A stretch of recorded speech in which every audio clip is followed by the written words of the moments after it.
जिन लोगों की बेटियां होती हैं ना, उनको अक्सर मैं एक बात कहता हूँ, और हो सकता है आप में से काफ़ी लोग ऐसे सुन रहे हों। अगर आपकी बेटियां हैं तो आप इस चीज़ को ज़रा गौर से सुनिएगा।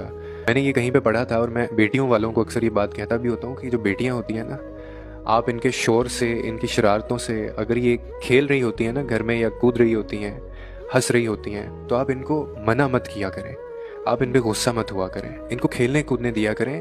अगर ये घर सर पे उठाती हैं तो इनको उठाने दिया करें। ज़िंदगी में ना मुकद्दर का कभी भी किसी को पता नहीं होता। ना आपको मेरे मुकद्दर का पता है, ना मुझे आपके मुकद्दर का पता है, और ना हमें हमारी बेटियों के मुकद्दर का पता होता है। और यहाँ पे हमारी सोसाइटी के अंदर यही बेटियां जो घरों के अंदर हंस रही होती हैं, खेल रही होती हैं, कूद रही होती हैं, घर इन्होंने सर पे उठाया होता है, मुस्कुरा रही होती हैं, यही बेटियां ना जाने कब जिंदगी में मुस्कुराना भूल जाती हैं।